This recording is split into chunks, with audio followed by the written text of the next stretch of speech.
Good evening, everybody. Welcome to your Manchester United show.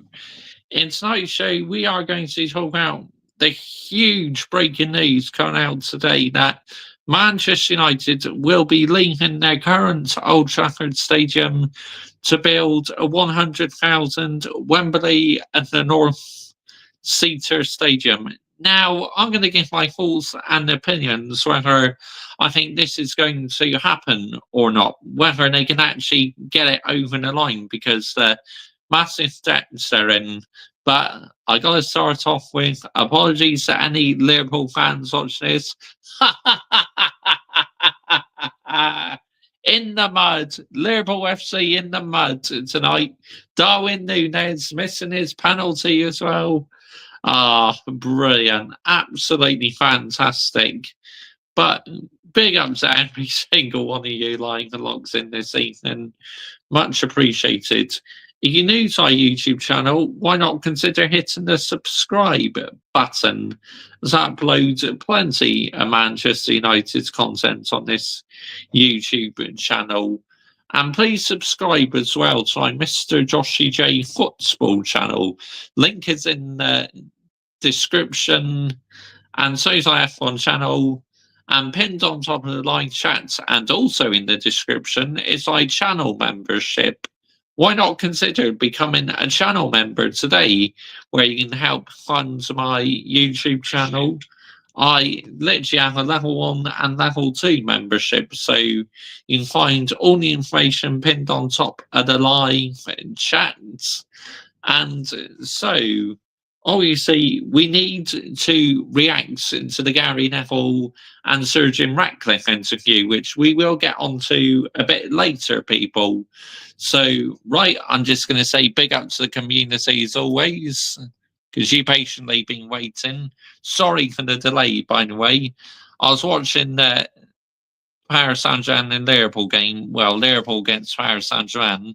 And I watched the penalty shootout, and then I had to come home from my parents' house. So, apologies, I'm a little bit behind everyone.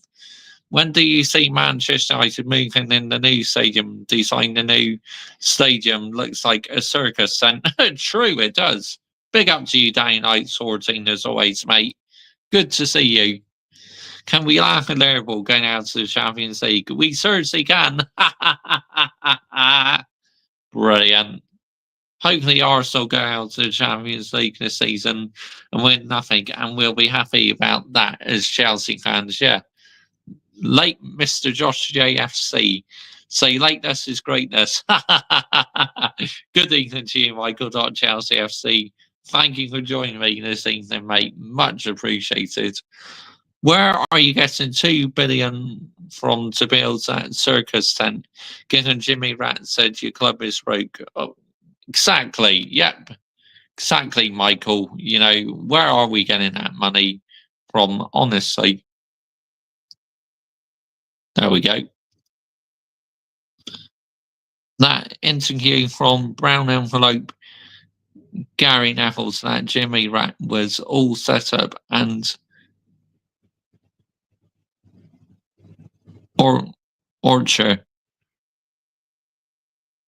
orchestrated geezer. Yeah, possibly. Yeah, I reckon so as well. But, you know, this new stadium, where the fuck are we getting this 2 billion from? Because we're already in huge debt. So, no doubt about it, this is going to put us into even more debt. I mean, let's get the narrative right here, people. Let's absolutely get it right. It's like, wow, what are we doing here? It's like, I have no idea where the funds are going to come from. I mean, surely the better option would have been to stay at the current stadium, just renovate it. You know, like literally keep the history aspects of things. Well, the men could have a brand new stadium, and the women and the under 18s could literally have the current stadium at reduced capacity. That'd be one way keeping the history aspects. But to build a new stadium which looks like a fucking tent, I mean, oh my goodness me, what is going on? But why are you never happy, Mr. Joshy J? A bit of positive news has come out of your football club for once, so you should be going down the pub. You should be happy. You should be rejoicing. This and that. No, no, no, people. I'm not one of them, okay? You know, it's like, I want to know where the fucking heck this money is coming from.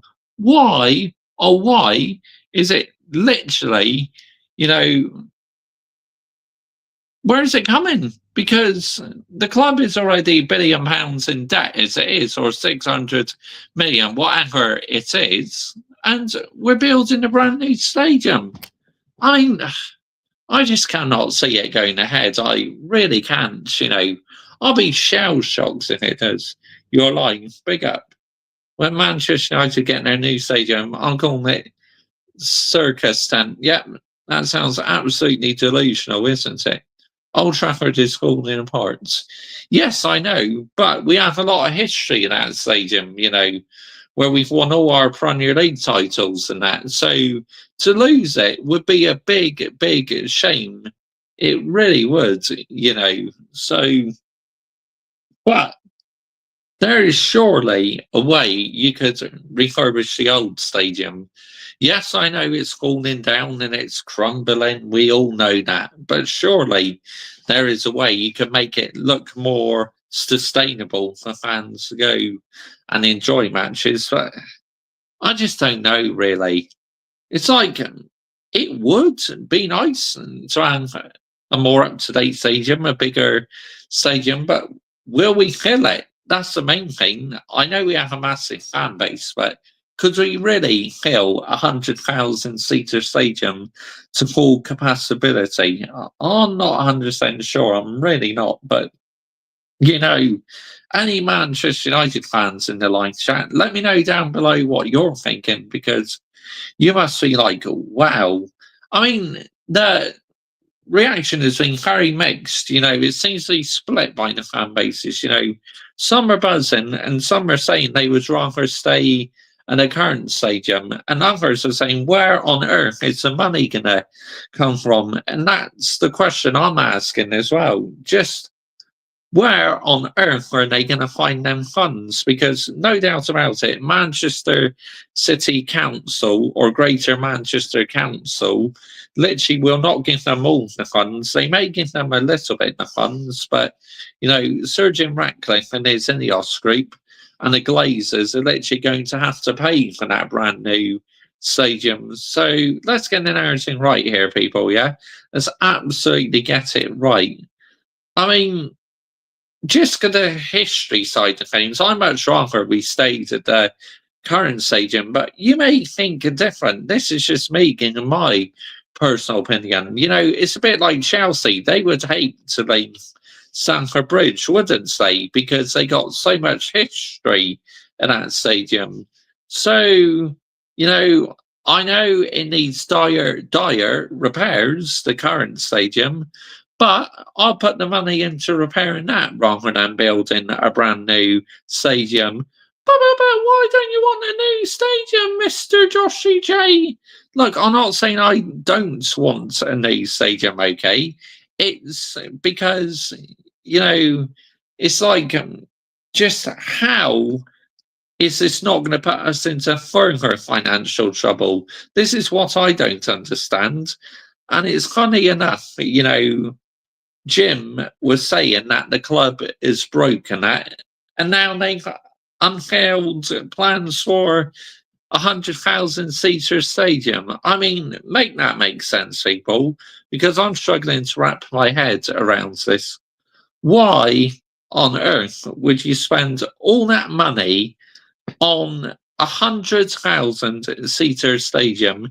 Yes, I know we would get a lot of money for gate receipts and that, it being 100,000 and more fans in the stadium, of course. But, like I keep saying, because the history side of things, surely you're better off staying at the stadium where you created so many memories and just put the money towards that instead of just completely starting from scratch. It's madness. Now, the good news is we would still be able to play at the current Old Trafford Stadium until the new one is complete. So, yeah, I mean, it's going to be interesting to see how it goes. Of course, like Tottenham Hotspur, they played at their old stadium until their new stadium was complete. They had a year at Wembley, then they moved back to their old stadium. Then the year after, they went back to their old stadium and then moved to their new stadium. So, if we were to build a brand new stadium and knock down this current stadium, I'd be more than happy to carry on playing there instead of going to the Etihad. I mean, why would we want to ground share with Manchester City anyway? They would hate it, honestly. So being able to stay at the current Old Trafford Stadium and playing there until the new one is complete makes a lot of sense to me. But, it's like I'm not liking this direction at all because it could really put us in the shit. It really could, battling it for relegation, possible points deduction. Because if we make a big loss, we're on the brink of breaching the PSR rules next season, which means obviously 100% points deduction. So that could be anything, between 0 points. Well, not 0 points, obviously. Could get 9 points taken off of us or whatever. So, excuse me, it's a tricky, messed up situation, isn't it? Because what do you want to do? It's like what you got to think about is the cost of building this new stadium. So, surely the better option and cheaper option for me would have been to stay the current stadium, and we still got the history aspects of things, and literally, yeah, do it up and make the current Old Trafford look nice. But I can see why they want to go in this direction because they're trying to get with the times, and this current Old Trafford Stadium is literally so outdated. It really is. Right, let's get back to the live chat, shall we? Right, here we go. Yep, Old Trafford falling apart. Yes, it is Daylight 14, especially the sponsorship and all. By the way, if Manchester United get the new stadium, where are they going to play? Still in the current Old Trafford Stadium, so that means we would still be able to play there until the new one is built. You could read the famous Old Trafford, mate. 100%. That's the route I would have taken. But my problem is, where will Manchester? Yeah, Manchester United must win on Thursday. They must beat the Brighton the same. They're not even as good as their cousins, Brighton. They have to go for it, though. Man United are located at Trafford, geezer. Yeah, they are. Chelsea staying at the bridge, fella. Stamford Bridge atmosphere is dead and it's toxic there. Chelsea's a residential area, so they can't move away, which I'm more than happy about. Yeah. Yeah, because it would not be the same, honestly, especially in the legacy iconic H Stadium. Yep. Wembley Stadium is not a great home because it did not work well for Spurs. I don't know, it's 14. Wembley is in the North London, not West London. The fans need to learn about their history far more, but that's Chelsea fans for you. Yeah, PSG, they upset Liverpool, and let's be honest, they are way better than Sociedad. Yeah, 100% they are. But yeah, well done to PSG. Right, let's read the statement, shall we? Let's this is going to be full, I bet, PR. Because literally, my Manchester United app has been going off a lot today. So, yeah. Wow, so much being said about the new stadium, honestly. This is mad. So many different videos to choose. Which one should we go for?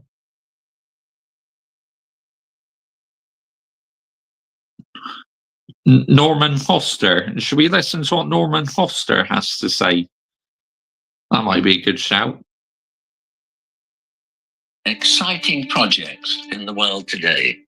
It starts with the most famous football club in the world, 1 billion followers globally. So it starts with the fans.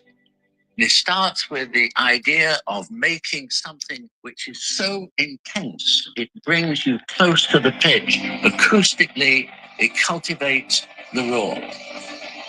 As you move away from the stadium, it's not a fortress surrounded by a sea of cars. It's open, and it's contained by an umbrella that harvests solar energy, harvests rainwater, but is protective, and it encloses arguably the largest public space in the world. It's welcoming, it's open, it's at the very heart of a new neighborhood. And then it's part of the city of Manchester, the fastest growing city in the United Kingdom. A city, again, like no other. It's a powerhouse, steeped in history.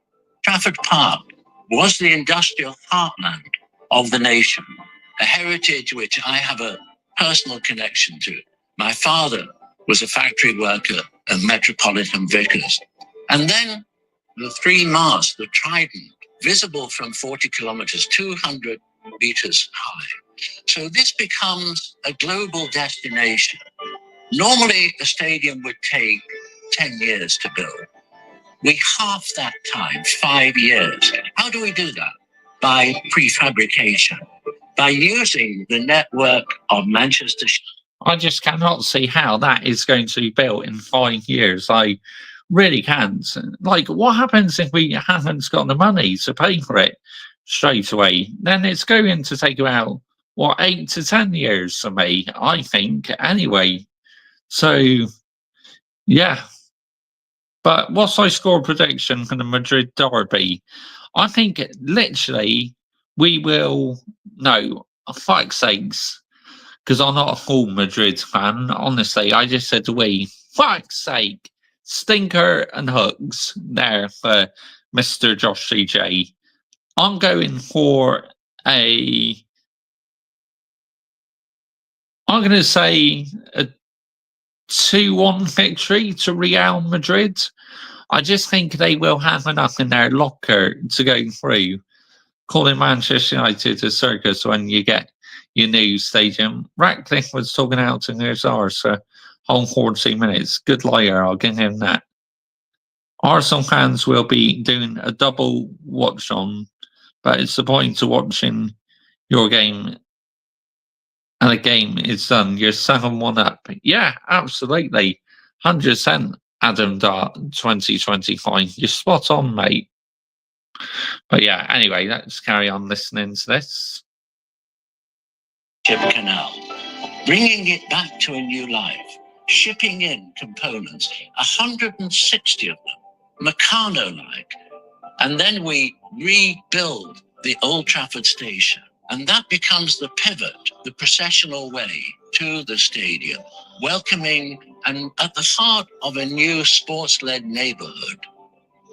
It's walkable, it's well served by public transport, it's endowed by nature, it learns from the past, it creates streets, it's a mixed-use mini-city. So what makes a global destination? What makes something so special? It's teamwork. It's the best brains, the civic leaders, the owners, the consultants, the engineers, the architects, the fans. The list is so long. It's a team effort. That is at the heart of the success of this project. Will it be successful though? Will it even go ahead? This is the question you got to ask yourself. I mean, let's get the narrative right here, people, yeah? Let's absolutely get it right. But, right, let's have a quick listen to what Jim has got to say. So, Jim, we're at Foster and Partners, where the new plans for a new Manchester United stadium have been announced. The following questions come from my perspective as a Manchester United fan and someone who stands in the Stretford end with my family and my mates. And so the first one is, was the decision to go for a new build rather than a redevelopment of a historic ground, was that a hard one? Yeah, we spent a lot of time looking at the pros and cons of refurbishing the existing stadium, which has obviously got all the history, or building a new stadium. And it wasn't the easiest of decisions in a way, because, the history of Manchester United is ground share is Salford City. But ultimately, I suppose, where we finished up was that we've got a ground at the Old Trafford ground today, which is a bit piecemeal, isn't it? You've got stadiums which were built, or stands that were built at different times. They don't fit together very well. The roof leaks. It hasn't got the finest infrastructure. You can't, the players can't arrive underground and all that type of stuff. It's right next to the railway, which compresses the fans when they arrive, so we can't get people into the ground that easily and out of the ground. And this expression, don't spend good money after bad. I think what would have happened if we tried to refurbish. Yeah, right. Honestly, it's like you keep saying we're broke, this and that. Now you're confirming we're building 100,000-seater stadium. I mean, make up your mind. Seriously, come on, man. What are we doing here? The stadium, we would have discovered that it actually would probably have been 70% the cost of building a new stadium. And in 25 years' time, we'd be talking about building a new stadium, because it wouldn't be perfect. And so then we looked at I agree, Adam. New stadium, and of course, you can design the perfect stadium. Then you can build a very large stadium. You can, the access in and out, the sort of interesting things you can do around the stadium, like you can build a museum, you can build shops, you could build a fan zone where people can watch matches, away matches, with big screens and all that sort of stuff. And ultimately, it came down to, what's the wisest way of spending Manchester United's money? Because at the end of the day, it's Manchester United's money that effectively will be behind it. And we talked to lots of fans as well about, they've obviously got a great sort of attraction and sympathy with that old ground. But ultimately, I think what we were hearing was that if this really was a fabulous, iconic new stadium, then they would accept that was a good decision. So we did try and think about it from the fans' point of view. And that was the conclusion we came up with, that it would be a good way to invest money. And, we're not leaving behind the tradition and history of Manchester United. It's the same team that's going to be playing. And it's still got the same soul, Manchester United. And what was the brief given? And they built this 100,000-seater stadium, it would no way feel nostalgic anymore. Like, when you go to the current stadium, it feels nostalgia because the history, like number of trophies we've won on that stadium, a number of matches we've won over the years, so to me, it may look more modern, but it won't have the same thrill and passion, I don't think. That's just me, anyway.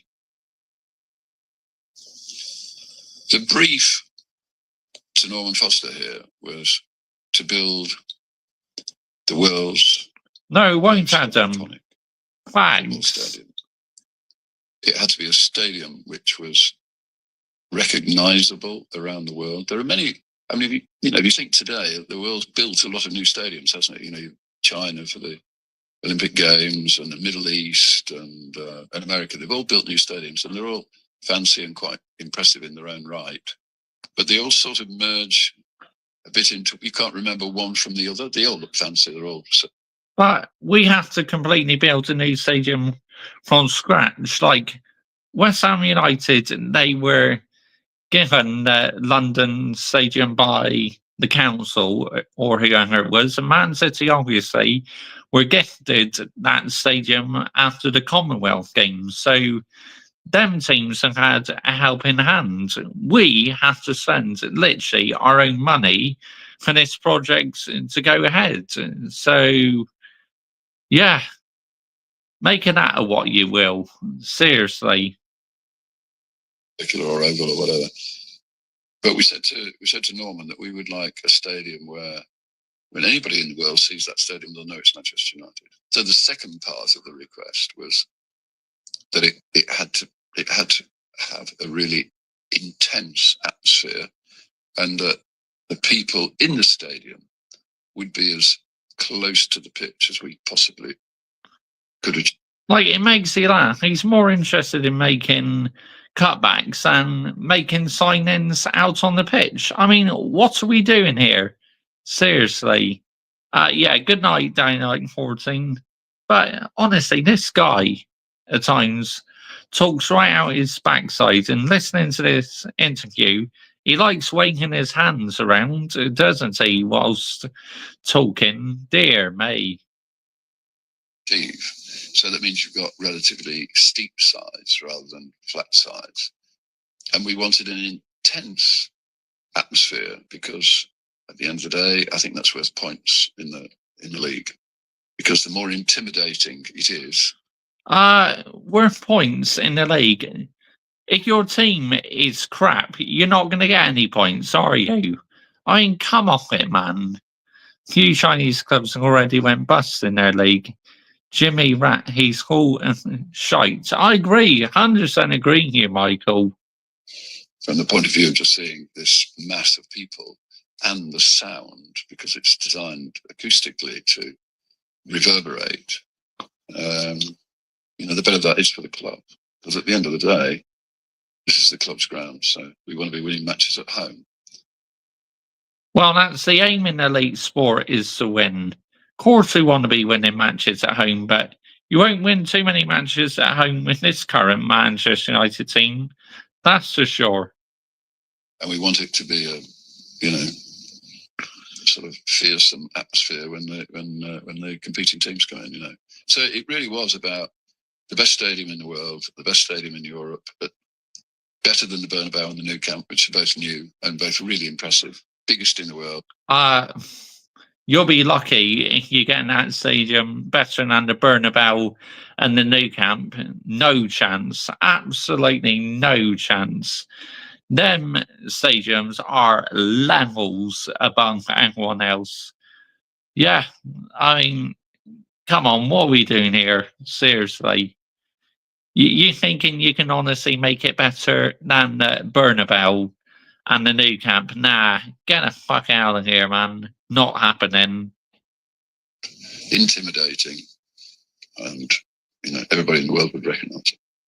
In terms of atmosphere, the sceptics towards a new build stadium will say that other clubs have moved into grounds and seen some of that rawness and some of that soul dissipate a little. So how has this project made sure that atmosphere is right at the heart of it? Because that's the sort of, in a sense, the number one objective in designing this ground is, I've had a long conversation here with people about it's all about the atmosphere that we can generate in the stadium, the noise, the intimidation, that rawness that you get in a great stadium, and absolutely no reason in my view why we can't achieve that. We don't. If you look at West Ham, they play in a stadium where you've got a rain track around the edge of the madness. Pitch. So they're 20 meters from the edge of the pitch. Yeah, crazy, Michael. It's insane, mate. But I'm going to listen to that interview in a minute. Give my thoughts and opinions on it, because I've not listened to that interview properly yet. We want the fans to be, 5 meters from the edge of the pitch, and then we want relatively, within obviously the legal constraints of design, but we want, a stadium that's relatively vertical. People are close in on on the pitch, and I think we will replicate the atmosphere. I mean, I just think this is a tactic to try and get the fans back on the Glazers side and Jim's side as well. I mean, let's get the narrative right here. You know why they're doing it? It's because they're trying to keep the fans on their side. They'll be thinking, oh, they built this new stadium. You can no longer call out the ownership because they're actually thinking about us fans, this and that. Get the fuck out of here, man. I'm certainly not forgiving you. I will carry on calling you out.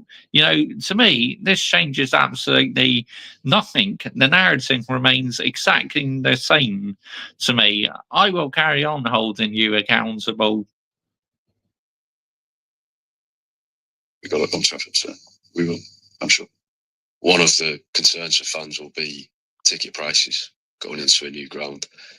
Is that a commitment from this early stage that there will be affordable tickets, and could we even see a scenario where, because of the expanded capacity, that the costs for the most loyal supporters might be subsidised by that? No, no chance. I mean, why would they put down the prices? I mean, they'll just carry on raising them because, like merchandise and that, merchandise is expensive to buy, and the price of that is almost going up nearly every fucking year. So, what makes you think with 100,000 seater stadium, the ticket prices would drop? No chance. It's not happening, people. Wake up. Expanded capacity. I think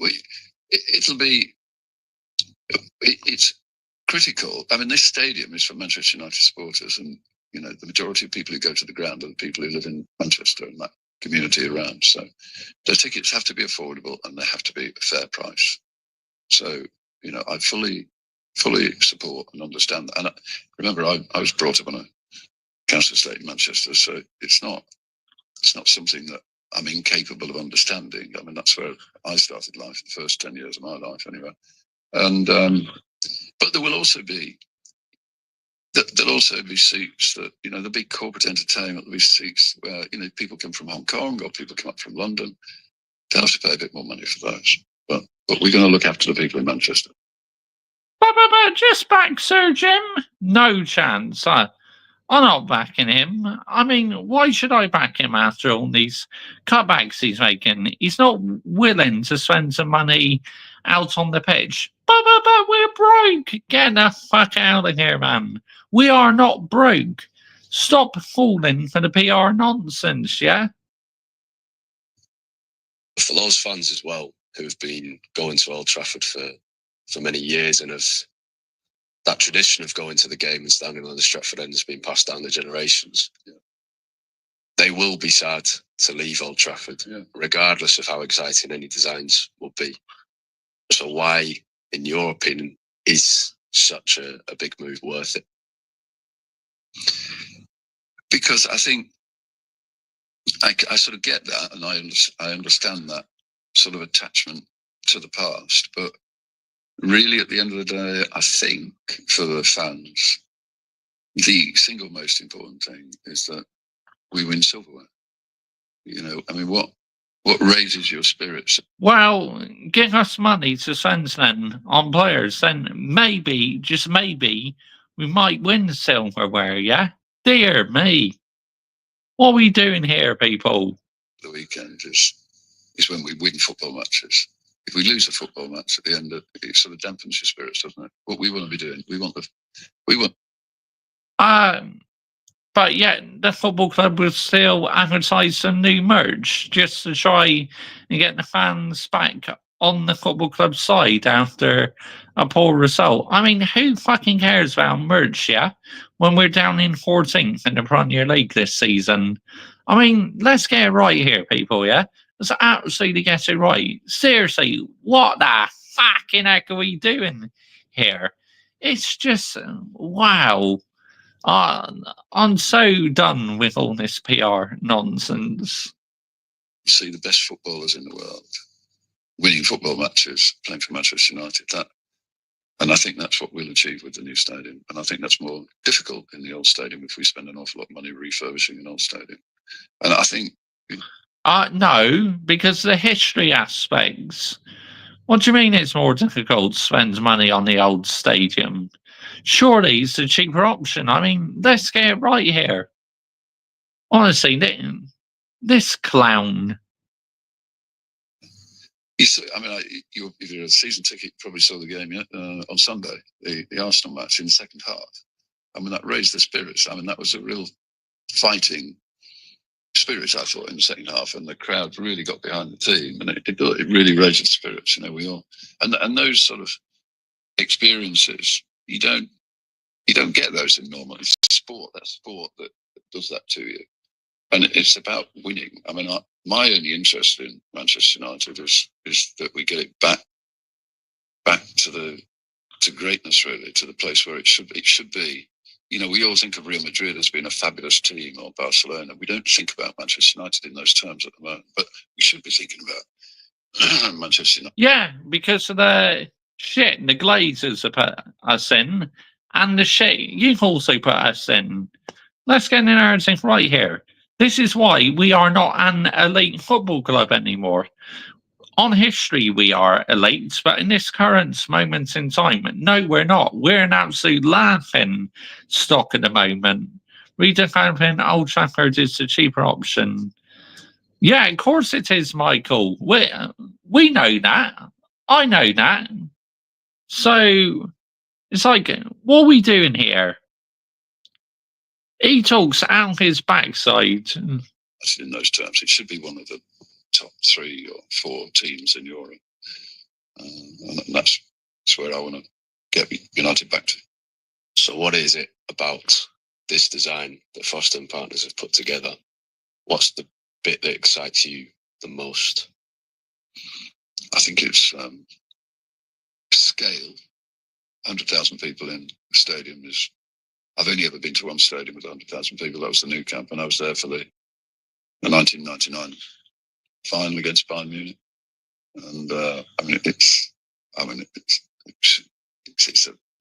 it's a thing you can never forget, because it's so impressive to be there amongst 100,000 fans screaming and shouting.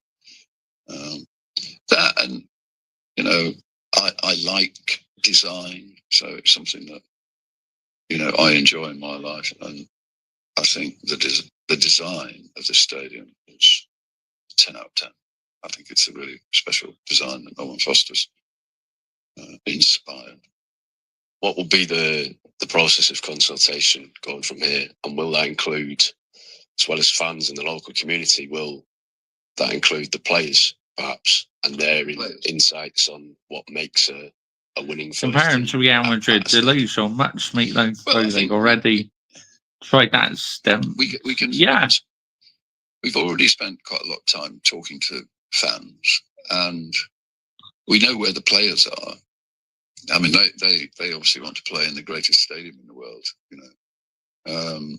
So I think the consultation will continue, but I'd also like to get on with it, because we can spend 10 years building a new stadium, or we can spend 5 years building a new stadium, and I'd rather spend 5 years than 10 years. I might not be here in 10 years. So, what can Manchester United achieve? We're sat in front. Yeah, hopefully you would have buggered off to another football club by then, or buggered off out of football altogether. Seriously, what a load of banger mash waffle. Of a portrayal of what Carrington might look like in a few months' time. Between this project and what happens next with an Old Trafford regeneration project, what do you envisage the future of Manchester United in this new stadium? I just think it'll return to greatness. It'll be a great football club again. Carrington, I think, will be best in class. So we'll have one of the world's best training facilities. Again, Foster's done a great job at Carrington. So, I mean, it's quite a sizable amount. It's £50 million we spent on that building. So it'll be a really impressive training facility that we have. There'll be no player at Manchester United who can ever say, well, it's not as good as somewhere else. It'll be as good as anywhere. Stadium needs to be the same. You think about the first day at the new stadium and what you might feel on that day? Oh, I think it'd be like that 1999 final in the new camp. You know, you can't sort of describe that feeling, can you? That elation in the last 3 minutes when we scored those 2 goals. So it's going to be exactly. that sort of feeling. I mean, he pretty much put Nice into trouble, didn't he? So, yeah. And yet, fans are still trusting this process. I mean, oh my gosh, man. Unbelievable. Yeah, I think not many of those in your life. Ah, what a load of banger match waffle. Honestly. It's all good game, don't you, Sir Jim? But you talk right out of your backside. Let's get the narrative right here, people, yeah? Let's absolutely get the narrative right. But, you know, wow, unbelievable. Unbelievable. But big up to every single one of you live and locks in this evening. Much appreciated. Let's see. Just going to go on my stream in a moment on the YouTube studio and see. So I think I forgot to turn on subscribers only mode. So I need to have a look. Have a look. Subscribers, here we go. Say, there we go. Subscribers only mode is now acting. I think, yeah. Completely forgot about that. Yeah, it's crazy. Where on earth are you going to get all this money from to let you make it a success and make the projects go ahead? I just cannot see how it's literally going to work out. I really can't. But be more positive, Mr. Joshy J. Look, at the end of the day, when it comes to my football club, I'm a realistic fan, okay? And if I don't agree with something, then I will call it out. And I honestly think this project will be a failure. I'm calling it now. You know, they'll then do a big U-turn and decide to think, right, we're not sending all that money on the new stadium. We're going to stay in the current stadium. We're just going to upgrade it, make it look modern, and happy days. Everyone's happy, aren't they? But nah, they think the new stadium's going to be ready in 5 years. I mean, do me a favour, man. There's no way it's going to be ready in 5 years' time. I mean, wow, unbelievable, unbelievable. You're looking at more like 8 to 10 years, in my opinion, or nothing it goes ahead at all. But they've been granted, Mr. Joshy J. Yes, they might have been granted permission and that, entering the final stages. If they don't have the funding, then it's not going to get built, is it? I mean, let's get the narrative right here, people, yeah? Let's absolutely get it right. Here we go. Sky Swords.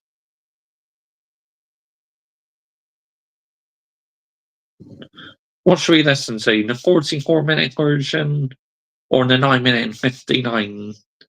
Let's listen to the Let's go for it. Yeah. 44-minute version. Fuck it. Let's hear the interview from yesterday, people. But yeah, big up to every single one of you live and locked in this evening. Much appreciated. If you're new to our YouTube channel, why not consider hitting the subscribe button as I upload plenty of Manchester United content. I upload non-football related stuff as well. And please subscribe as well to my Mr. Joshy J Football channel and F1 channel. Links are in the description. And pinned on top of the live chat and in the description is my channel membership as well. So, right, let's listen to this interview from yesterday then.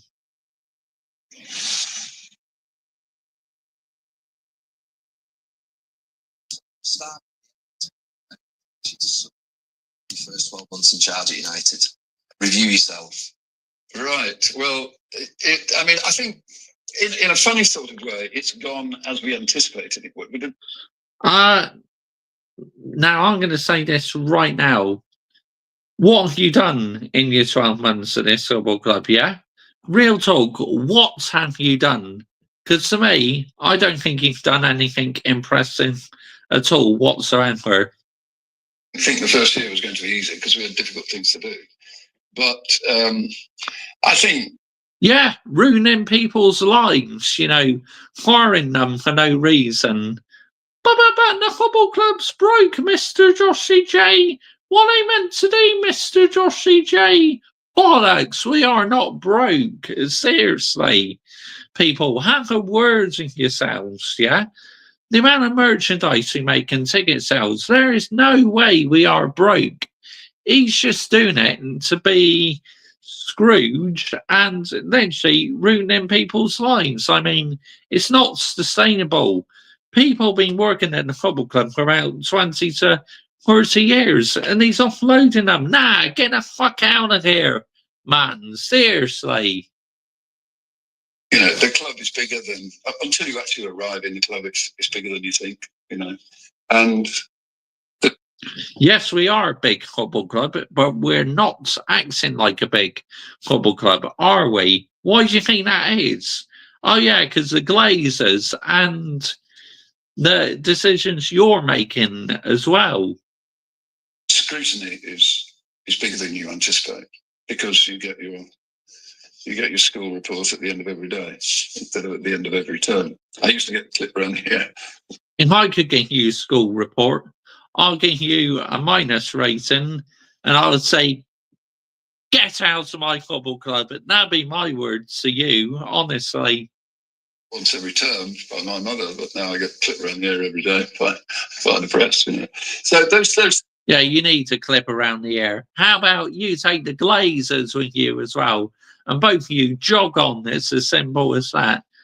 But they're here for the long term, Mr. Joshy J. Why do you think they're building the new stadium, Mr. Joshy J? Because they're committed to the football club, Mr. Joshy J. Bollocks. Absolute bollocks. They are not committed to the football club. They don't understand the history of the football club. They are just businessmen making money for the pound note. Let's get the narrative right here. Not football passion, money. Let's get it right here, people. Let's absolutely get the narrative right. Gary Neville hanging off the Glazers nutsack. Yeah, pretty much. Things are sort of slightly, I suppose, unanticipated or underestimated. But I think broadly where we are, which I know is a difficult place and people are not very happy about it at the moment, which is why I'm quite unpopular. I'm certainly not fucking happy about it. I mean, 14th in the Premier League in March. No fucking way am I happy about it. Seriously. It is where I didn't expect in a year of change that we'd be winning the Premier League. Honestly. I mean, that's delusional. Anyone who thinks Manchester United's winning the Premier League in the next couple of seasons, delusional. You're looking at possibly like 5 to 7 years before we're possibly even competing for that again. I mean, real talk. Do you find it hard, the scrutiny, the attention, the criticism?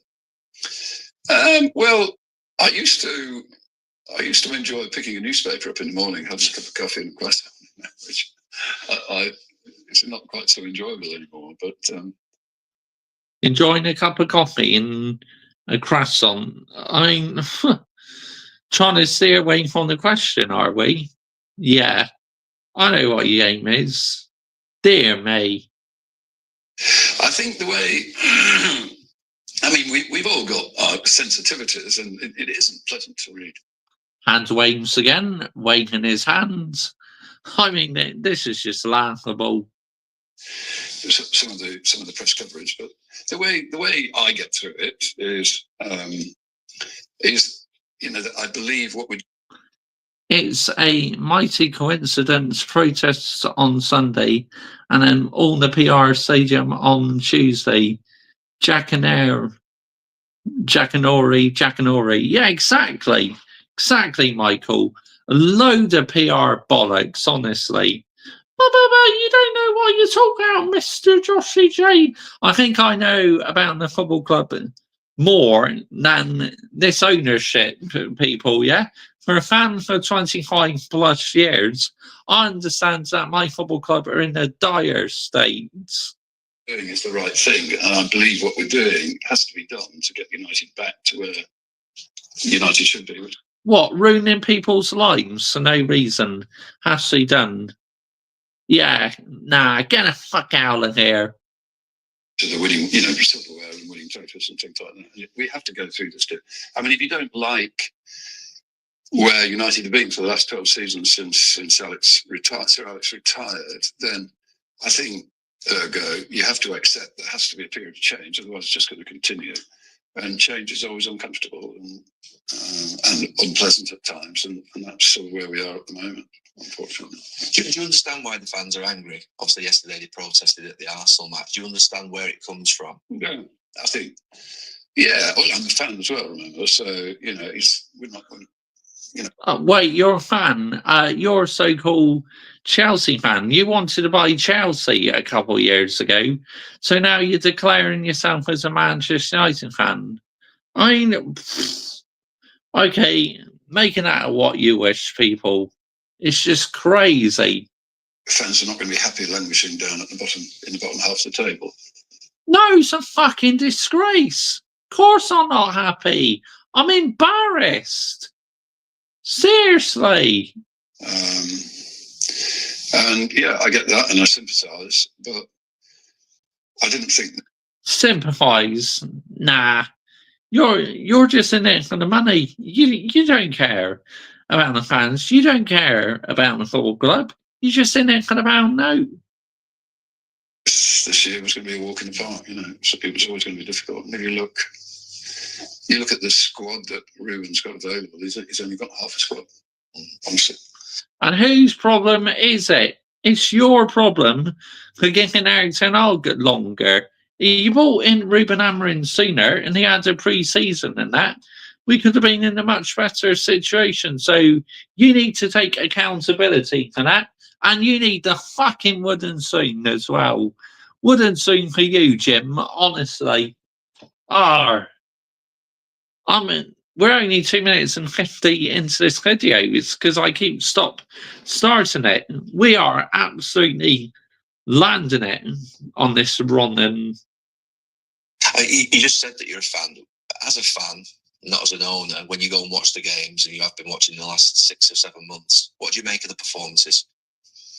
Well, I've seen the performances under two. So I don't know whether you're asking me about the previous. Well, under Eric and under Ruben. Now. Yeah, well, obviously under Eric it was erratic. I think is the best word I'd use. There was some great thought. When we. Yeah, you gave him a contract extension.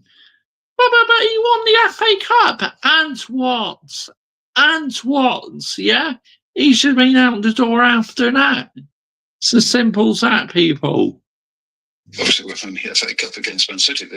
They all turned up and they played like they were in a cup final. And then at other times, Crystal Palace or whatever, they didn't show up. Under Ruben, what we've seen, I think, is it was difficult at the beginning, and I sort of get that. But then I think we've seen progress. And I think some of the players that we bought in this.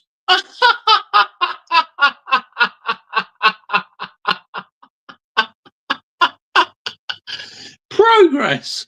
What progress? When we're down in fucking 14th place. Double wooden spoon for that. What the fucking heck are you talking about? Seriously, man. Get the fuck out of here. Progress, my fucking ass. What fucking game are you watching? You've seen them settle. It's quite tough, isn't it? You spent your life playing there. It's not an easy league to play in, and there's a lot of scrutiny, and it's a tough. Look how Xerxes got knocked about. Yesterday in the first half, he really got knocked about, didn't he? He wouldn't be used to that playing in the Italian league, so it takes time for players to settle. But I think. But you don't get any time in football these days. As soon as you're in the Premier League, you're under pressure immediately. And all it takes is just 5 games, and then you get found out. Then you're going to be an ultimate flop, aren't you? You know, if you look at, I mean, Ruben yesterday against Arsenal, he only had half a squad. I mean, how many players would most people recognise on the bench yesterday? I mean, it was hardly a name that you'd recognise. I mean, the guy that we brought on, Heaven, he was only 18. We only bought him 3 weeks ago from Arsenal, you know, and then we had Obi on there, who's only 16, I think, and he's played once for him. I mean, there was only half. I mean, I think if you look at the top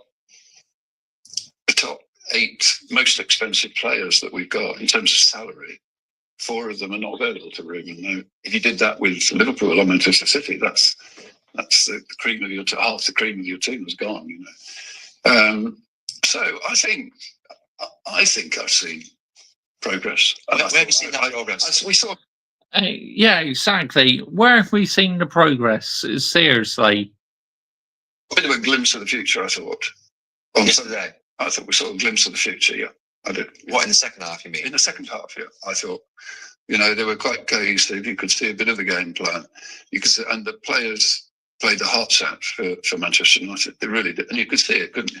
You could see that Delict tackle. You could see the tackle that Heaven made. I mean, it really meant something to them.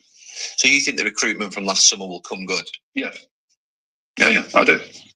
And how do you assess? But bear in mind, recruitment last summer. Yeah, it's progress. All right, the Rots has seen the bank balance go up. That's what he means. Exactly. 100%. We didn't have the luxury of time to prepare for last summer, did we? Jason had been there 3 weeks. Omar had been there 3 days. We had the problem with the coach. Is it a yes or a no? So we involving the coach and not involving the coach. Did you involve the coach? Sorry? Did you involve the coach? Yeah, we did, yeah. So Eric signed a lot of those players last No, he didn't, but he was involved in the discussions and he influenced. I mean, you know, at the end of the day, a decision on a new player or a purchase isn't a decision of one person normally, is it? You know, it's a group of people who influence that decision one way or another. So yeah, he did have a voice, which is why there were 1 or 2 Dutch players. Would you have sacked Eric if he'd have found another manager after the FA Cup final success? Because you were looking around Europe and scouring for a new manager. It was too early for us to make a big decision in reality, and we hadn't been together as a team for very long. You know, if you look at Omar, Jason, myself. Literally, you made the decision before the FA Cup final, the day before the FA Cup final, that you're ready to sack him. It's only because we won that FA Cup. You decided to waste away 2 months in the new season when he should have gone after the FA Cup final, Eric Ten Hag. It's as simple as that. Dave, we hadn't been together for very long. It was just a matter of, you know, weeks, and it's quite a big decision, isn't it? And also, it's quite difficult to, you know, I couldn't. It was quite difficult to extract in that season when we arrived Eric's performance from the structure around him, because obviously the structure around him now is completely different. Yeah. So if I look today, there's a really strong relationship and a really strong support culture for Ruben with Jason. So Jason and Ruben talk to each other 2 or 3 times a day. Omar speaks to Ruben every day. Every time I go to the match, I speak to Ruben. So, you know, there's a support structure there, and he's got his coaches and the physios and the doctor and everything else. But it was quite difficult to see whether, you know, what environment Eric was operating in. Was it, in other words, was the erratic performance a function of Toxic environments, that's what I would say. Because, you know, the players just did not get on well with him at times, and at times I thought Eric Ten Hag was actually a bit of a bully towards the players. Eric, or was it a function of the organisation? And we couldn't really get to the bottom of answering that question with sort of certainty, I suppose. We gave Eric the benefit of the doubt. And do you regret that, or do you feel? Yeah, it was the wrong decision. We made the wrong decision. Accountability. He's just admitted he made the wrong decision. Of course it was a fucking wrong decision.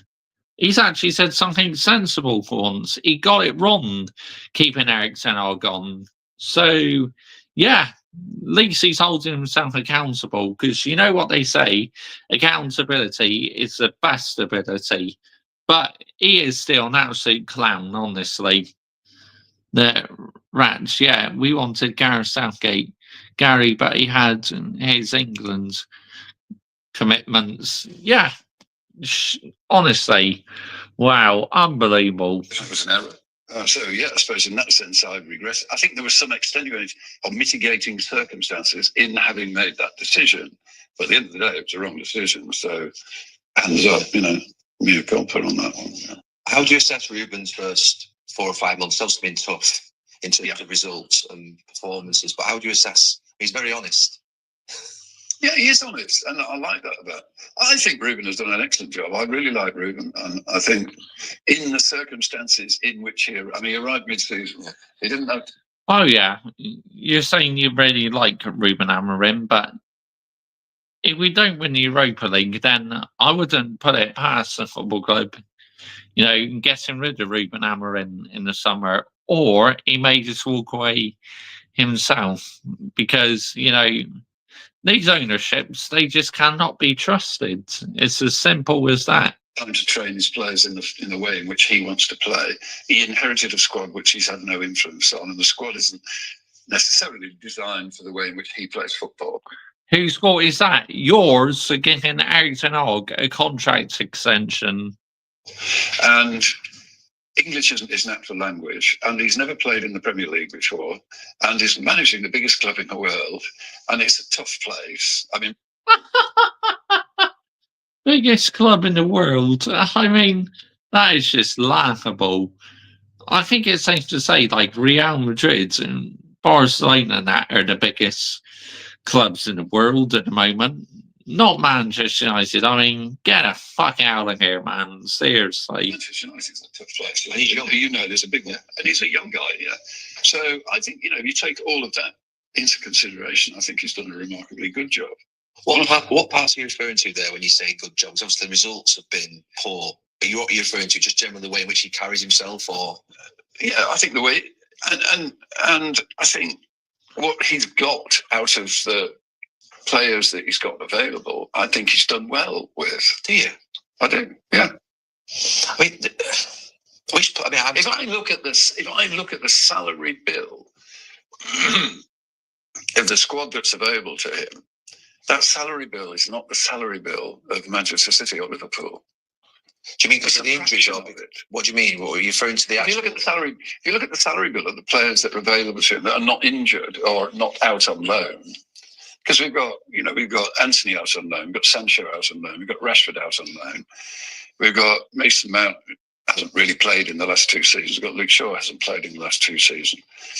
So if you modify our salary bill for the players that are not available to Ruben, then our salary bill ranks us about mid-league, second half of the table. We're sort of level with the likes of a Nottingham Forest or Everton. Not at Manchester City, so that salary bill, if you look at that salary bill, is probably about 130 million. And we're talking about Liverpool has got a salary bill of 200 and Manchester City got a salary bill of 300. So that's the squad that Ruben's playing with. So, he's not got the Liverpool squad, he's not got the Manchester City squad, he's got the Manchester United squad. I mean, how many players did you recognise on that bench on Saturday? They're all kids. Yeah, do you support what he's done with Rashford, with Anthony, with 14th, yeah. With Garnacho, who's in and out of the team at the moment? He seems to be brilliant job. You support what he's doing with those players? Correct, I do. Yeah, I think he's doing the right thing with the players. He has to be. He has to be in charge of the dressing room. I mean, you played in the dressing room where the boss was the boss, wasn't it? At the end of the day, and he's got a set of principles, and he wants the players to abide by a set of principles, which is that you have to be totally and utterly committed to winning the next football match. That's what he wants. So if you abide by those principles, you potentially have a seat in the dressing room. I mean, obviously, a lot of these players were brought in before Ruben and yourself got into the club. And do you feel like you're correcting the mistakes of previous recruitment cycles? Well, I don't really want to sort of. We've inherited a situation which is which we've inherited. It's mad, isn't it? Some of the contracts that have been given out. There's some decisions that we clearly would not. I mean, and also if you look, it's quite interesting. If you look at the players that we will buy this summer that we did not buy, in other words, we're paying for. That's Anthony. We're buying Anthony this summer. We're buying Sancho this summer. We're buying Højlund. We're buying Casemiro. We're buying Anand. You mean paying for them? Yeah, correct. I mean, the club also. It's not a light. No.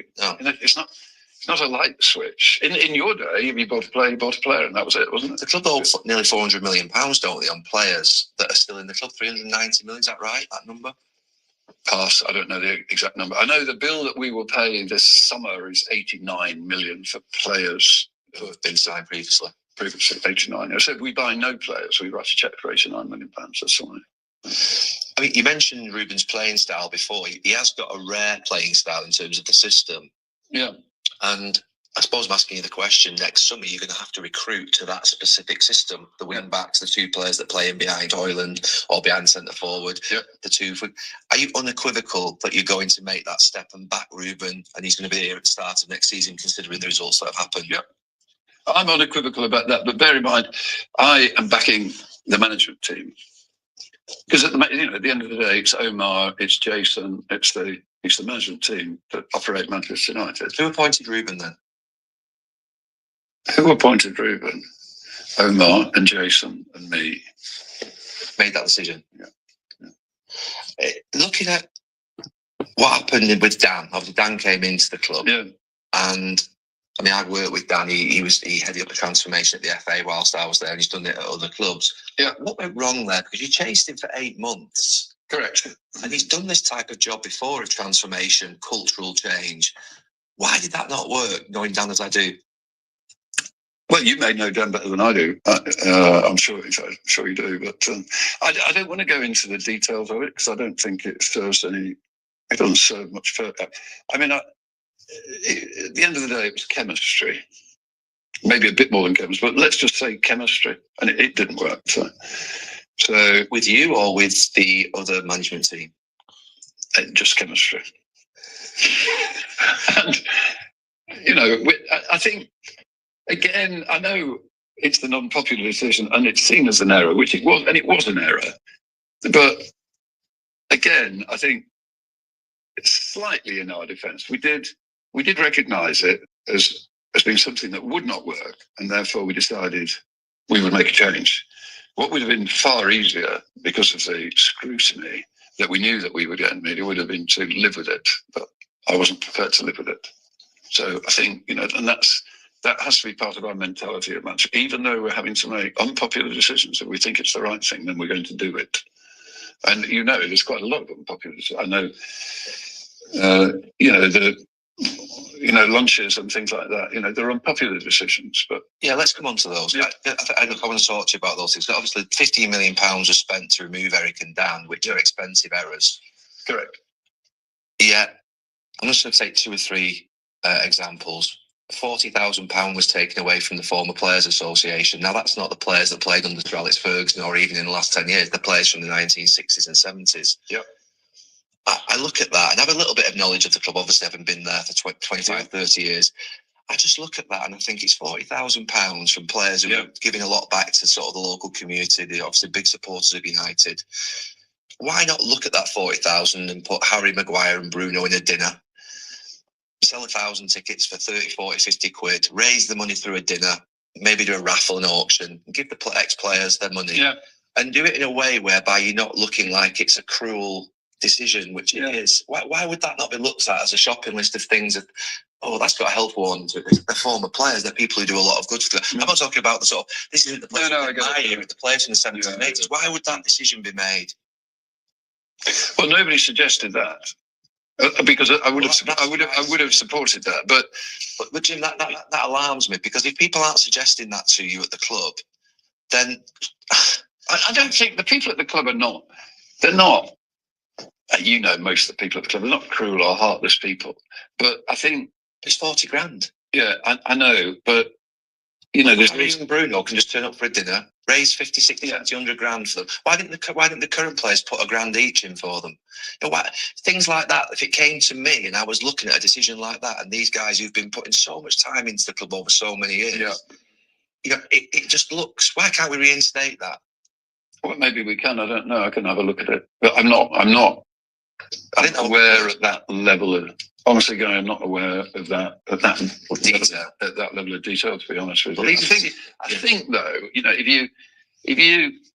you just step back just for a second and look at the bigger, I mean, the philosophy is if you look after the pennies, the pounds look after themselves, right? So, I don't think we can say, well, we can overlook the little things, we'll just attack the big things. I don't like that, because that confuses people, and ultimately people then start to make the wrong decisions about the big things. And I think, that philosophy of and spend the money like it's your own money. But you're right. It does have, the club has got community responsibilities as well. And it's sort of part of the community. Yeah. But if I can say that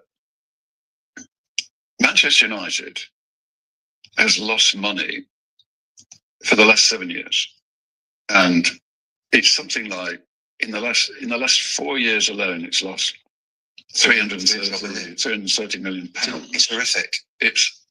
That's a third of it. It's nowhere near as sustainable losing that amount of money for the elite, high standards of this football club. Let's get an narrative right here, people. Yeah, let's absolutely get it right. £1 billion in the last 4 years. During that period of time, he's been recruiting lots of new people. On top of the workforce, which was already enormous. So, we finished up with 1,150 people. We've increased the cost base of running. So if you look at a couple of really simple numbers, in the last 7 years, in 2016, we increased the cost of running a club, which are the operating costs of running the club, so just the people and the fixed costs, if you like. So all the costs, excluding the player costs, we increased the cost by £100 million in the last 7 years, since 16. And the player salary bill increased by £100 million. So that went from 150 to 250. This went from 170 to 270. And in that period of time, the top line, the revenue, increased by only £100 million. £270 million. So you just finish up with a situation which is on television. It doesn't work. If every year you spend more money than you earn, ultimately that's the road to ruin. And unfortunately, and it's not until we've mentioned it a couple of times today, it's not known, Manchester United would have run out of money at the end of this year. November this year, the club runs out of cash. Do you realise how... That's sort of quite a big... But do you realise how bad that is to hear? I know that's a fact, by the way, because over the last 2 or 3 years, I think the fans who obviously got an interest in the business side of the club have been tracking the club's desperate situation, the mismanagement over the last 10 years. This is the richest football club in the world when it comes to revenue. Yeah. But because of top three of us up there. Top three in the world. Yeah. And it's having to cut £40,000 from ex-players, and now removing food from members of staff in the canteen. I mean, but the alternative isn't very tenable, is it? Which is the club goes bust at Christmas. We don't want that. Clearly, it's not going to go bust. Now, you're literally told the whole world that you're building 100,000-seater stadium. So, are we broke or not broke? Come out and tell us. Give us the truth. No, absolutely. We don't want that. No, we absolutely don't want that. But we also have to, I think, make decisions in light of sort of the impact that they're going to have. Because, United, as you know, you're a fan, has a soul, has a heart. Yeah. And I think when it comes to food and Manchester United staff being fed, the idea of me eating differently than my compatriots who are in the office, the kitmen, the groundsmen, the people who are, to be fair, they're sort of my friends at the club because I was in there for 25 years. I find that difficult from an inequality perspective. Yeah. However, I mean, I get that, Gary, and I understand that, but you have to deal with. We can't put our head in the sand. We have to deal with the problem. And it's a big problem, not a small problem. Because the numbers I've given you, I've just given you, they're big numbers. They're not small. These are not very numbers. And as you say, this is the biggest club in the world. And if it just goes on year after year after year, what happens if you spend more money than you earn is every year you have to go to the bank and borrow more money. So every year, I know. Is that one? I know that's how you feel about lunches, but we have to go to the bank down the road and we have to borrow the money to give everybody a free lunch. 95% of people in the UK don't get a free lunch. I don't get a free lunch. I've never had a free lunch. Nobody else gets a free lunch. And the vast majority of people don't get a free lunch. It's a nice perk if you get one. But in the modern world, most people don't get a free lunch. And at the moment, Manchester United can't afford to give people free lunches because they have to go to the bank and borrow it. And I don't see. And at the end of the day, it's fans' money, isn't it? The fans are the guys that are paying for these free lunches because they're the guys who buy the tickets, they're the guys who pay for the TV subscriptions, and they're the guy who buys the shirts. Those are the three bits of income that Manchester United have got. So I sort of think of that, the money that we're spending at Manchester United, it's not my money, it's the fans' money. Should I be spending the fans' money on a free lunch? Or should I be spending the fans' money on a new player who might win some silverware? That's how I look at it. You may say, well, that's a bit... Can we not do both? I think the answer to that is yes, we can, but we cannot do that today. I don't honestly, you mentioned, because I think otherwise you're trying to draw a line, aren't you? We can have a free lunch and then, or maybe that guy can, drive an S-Class down to London or and you get all these blurry lines about, what's acceptable, what's not. I mean, at the moment, two of those last 7 years, we've lost £100 million of cash. I mean, they're big numbers, and we have to stop that. And, we have to get Manchester United's... If you look at the sequence of things we're trying to do at the club, that we've got to put the house in order. In other words, put it on a sound financial footing. So in the future, we can maybe take some more generous decisions. But before you can get the house in order, you have to put the management team in place, because otherwise you start making the wrong decisions about what and who. Because you've got to make what decisions and who decisions when you're cutting the costs, don't you? You want to keep the good guys, lose the guys that are not quite so good, all those sort of things. So you've got to put your management team in place. That takes time because everybody in football gets gardening leave. So the last member of that team arrived last week, which is Mark Armstrong from PSG, who's the commercial guy. Management team. Then you've got to get the house in order, the financial structure. And then it's all about recruitment after that. And it's all about, Manchester United in the last, since Sir Alex retired, spent $1 billion on players, which is pretty much the same as Manchester City or Liverpool. In fact, Liverpool hasn't spent $1 billion, but we haven't spent it that well. So that, at the end of the day, that then becomes the absolutely number one issue for the club, is to get recruitment right. But and that needs data analysis and all that type of stuff, which we haven't got, as you know. But, some of the better clubs have. And then I think in 3 years' time or 5 years' time, Manchester United will be the most profitable club in the world. It'll have, if we go down this road to the new stadium, it'll have the most iconic stadium in the world. And it'll be winning silverware. You obviously talked a lot about the plight of the club in the last few years, which I find scary with the amount of revenue the club generates. But you're obviously in partnership with the Glazer family. You wanted to take the club on your own, but obviously you've ended up with a minority stake. They've made these decisions over the last 10 years, and you've put a few £100 million into the club. You're the first person in...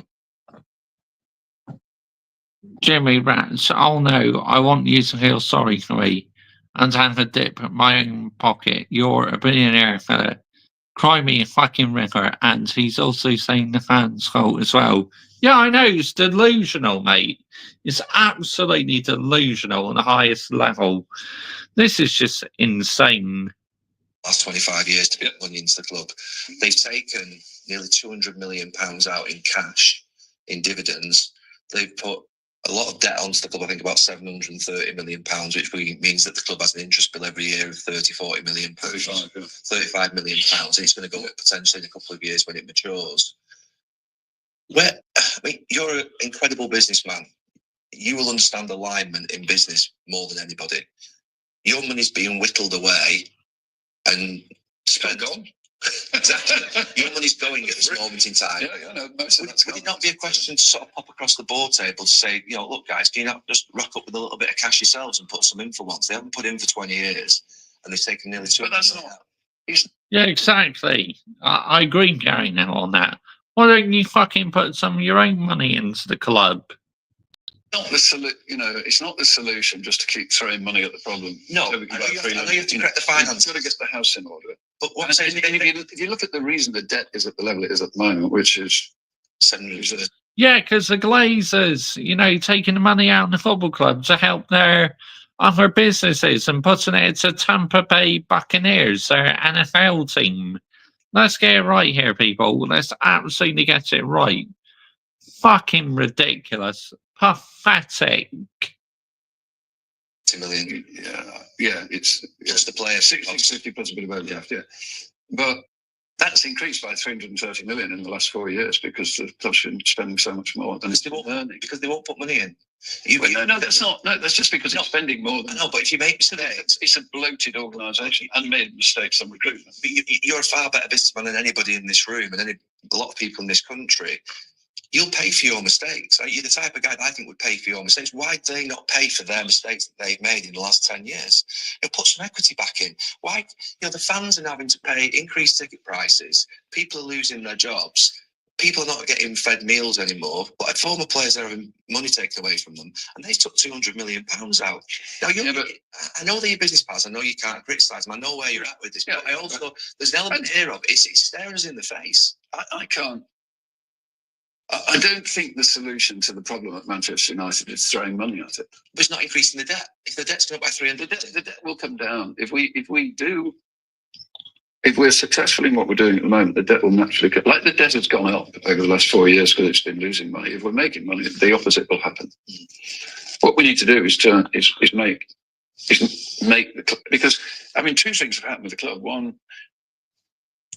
well, a few things have happened with the club, but it's the costs of running a club have gone through the roof. The expenditure on the squad has gone through the roof, and the salary bill's gone through the roof, and the performance has declined. So they bet the bank. They bet the bank on Champions League, but it hasn't happened. So we spent a fortune, and I'm sure that conversation went on every year. But I can't spend their money for this. That's not my. We have a very professional relationship with the Glazer family, and to be honest, they let us get on with it, which we are doing at the moment. You're providing a shield for them, though. You're now starting to get the flack that they've been getting. I'm getting quite a lot of flack. Yeah. No, Jim, seriously. I went to Fulham last Sunday.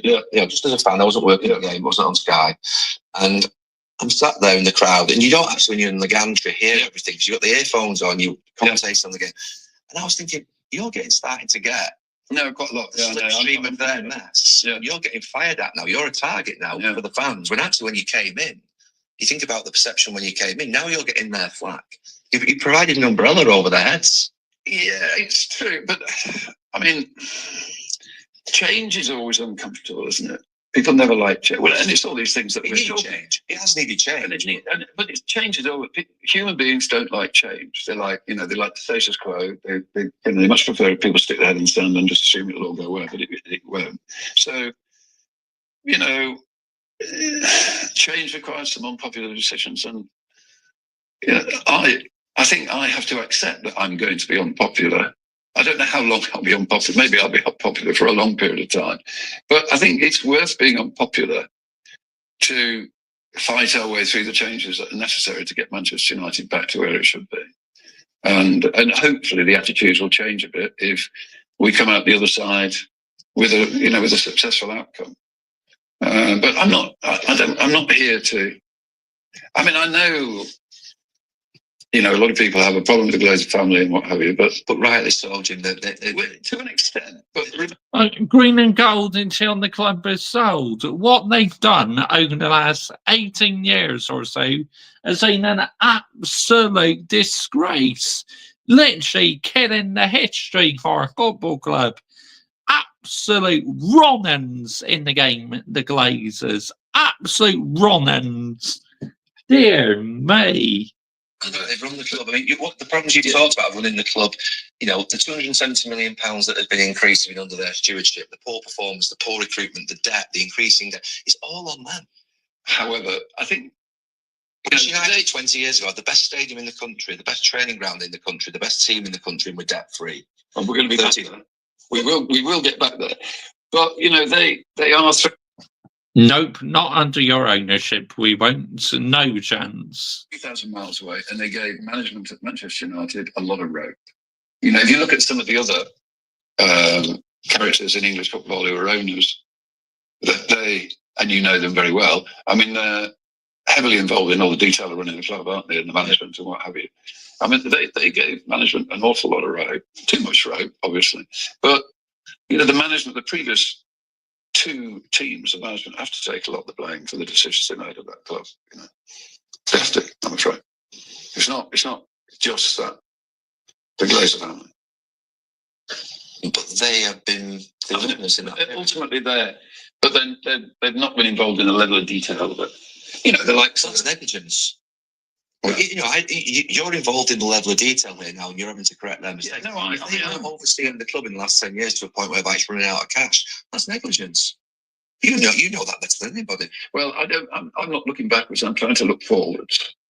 Let's try to do look forward. I'm trying to look forwards, and I think ultimately we'll come out of this difficult period, and we'll find ourselves in a much sunnier place. I do. I mean, otherwise I couldn't deal with what I'm having to deal with at the moment. Because it's not very nice when you go home to Manchester and you got people saying some quite unpleasant things. That's not very nice. I don't need that really, to be honest, at my age. Why are you doing this?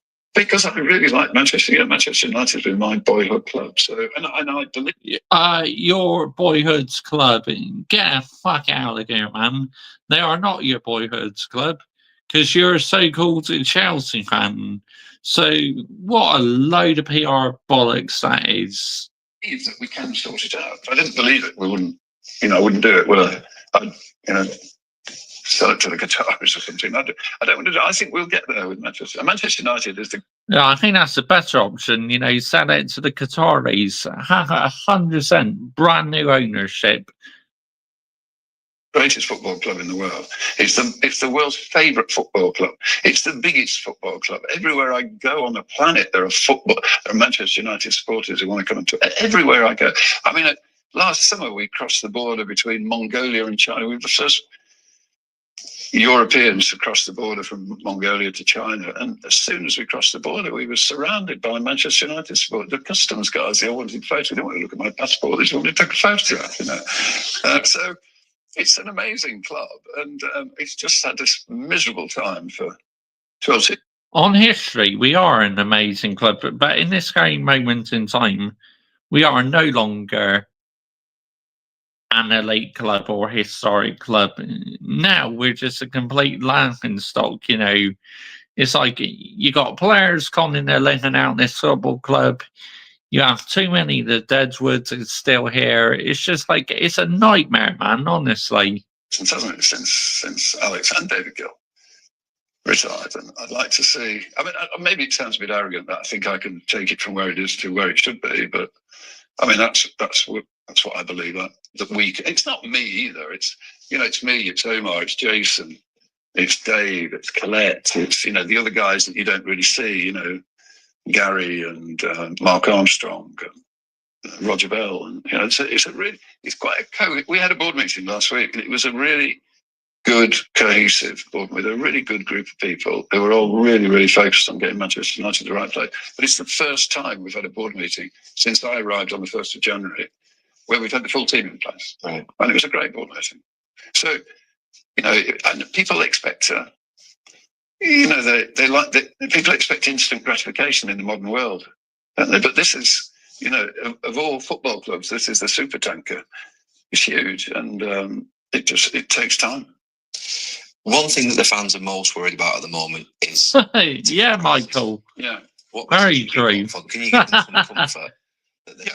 Obviously the prices have gone up in certain areas for £66, and there's no concessions now.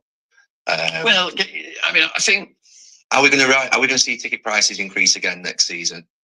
A little bit, yes, we will, but not a lot.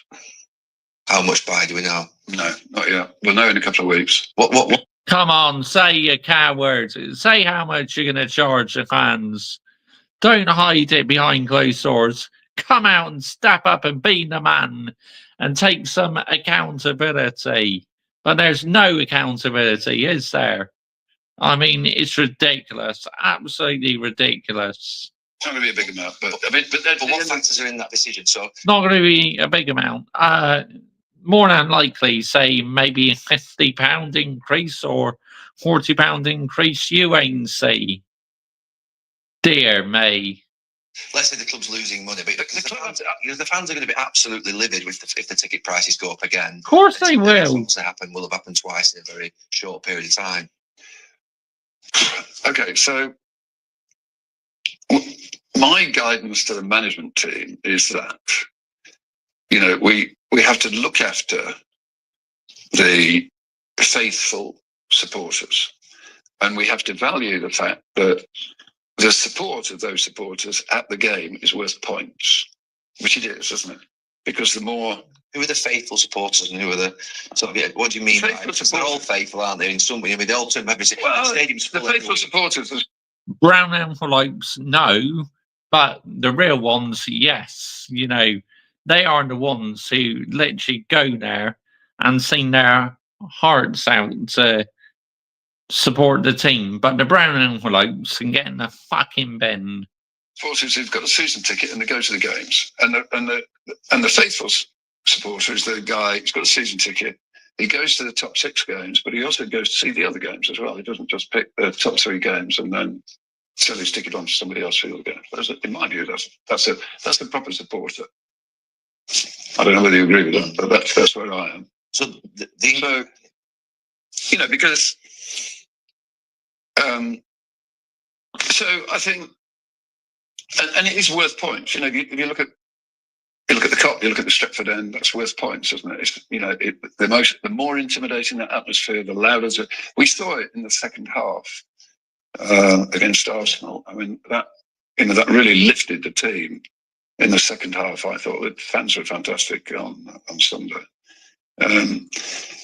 So the ticket pricing has to be fair and it has to be affordable to local people. And there are different, you know, we're talking about, you know, some people who live in Manchester, maybe some people who come across from Hong Kong or come up from London or something like that. It's a different group of people, really, in a way. So I think the ticket pricing can be different depending upon who we're targeting. And then you've got the younger people. Ticket prices, basically. You're having to structure it. Yeah, and we should do that. But if you look at the income for Manchester United, it comes from 3 places. You know, it comes from TV revenues, it comes from merchandising, selling shirts, all that type of stuff, and sponsorship, and it comes from ticketing. So, and you have got inflation. So, you know, we're going to finish up with 700 people at Manchester United, and they'll all get, you know, we have to give them a pay rise. So there has to, you know, ticketing has to contribute a little bit extra each year. But, you know, I think that there's a discussion going on about could we freeze the prices for under 16s? Those types of discussions we're having at the moment. What's fair? What's affordable?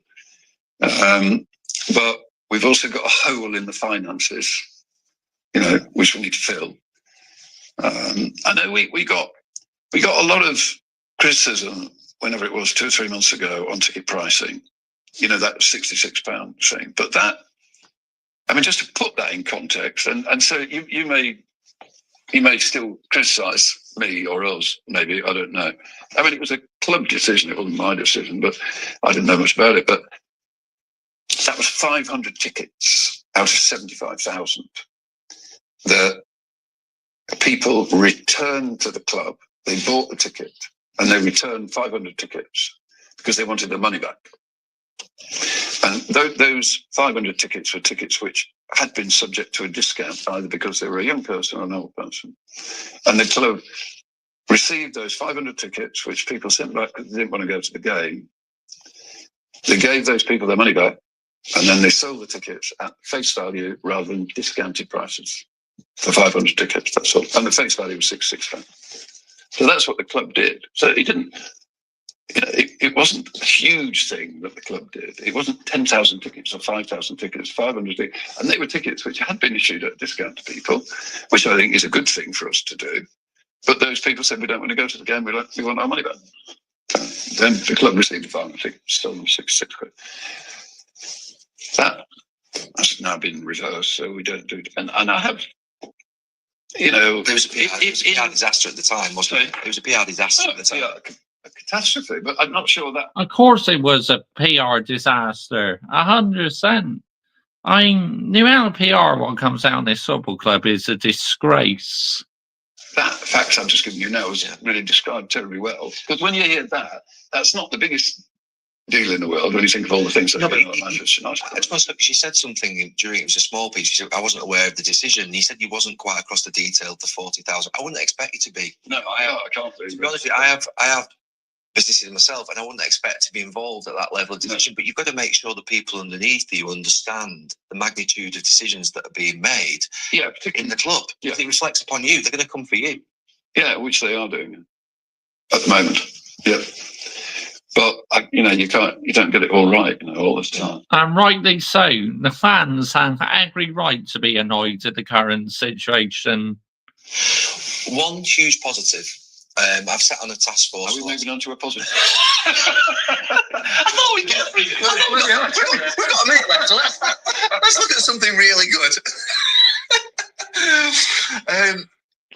Right, now going to be talking about the new stadium now. Well, we've already listened to that, so I'm going to stop the interview there.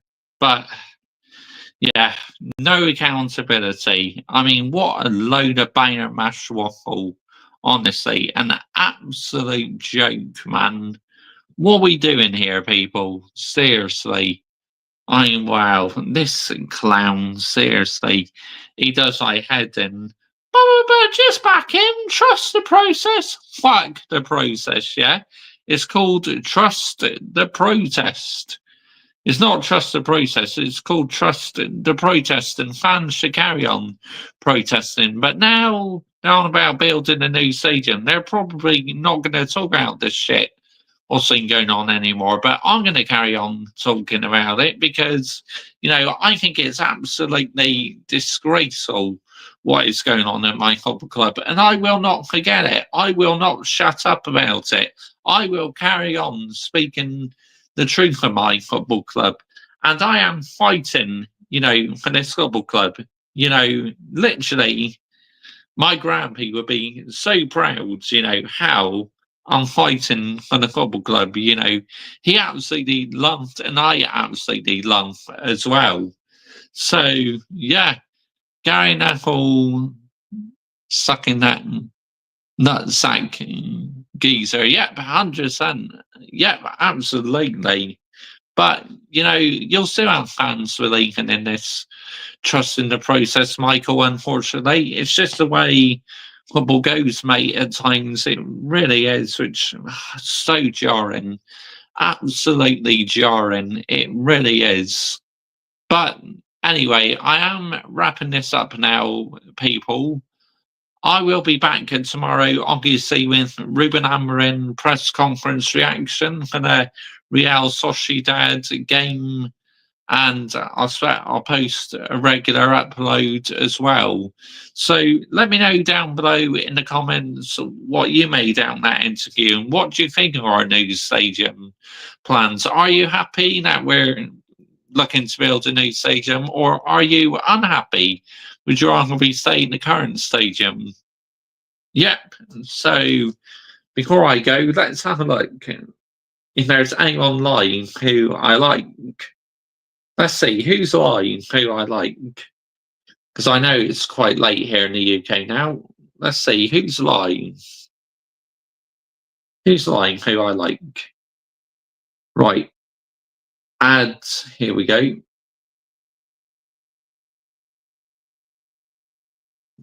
Talk bollocks and talk shite. Nope, absolutely not. No chance. Nah, there's no one really lying who I like. So yeah, I'm gonna wrap it up there, people. So thank you all so much for watching. And yeah, good night, everyone.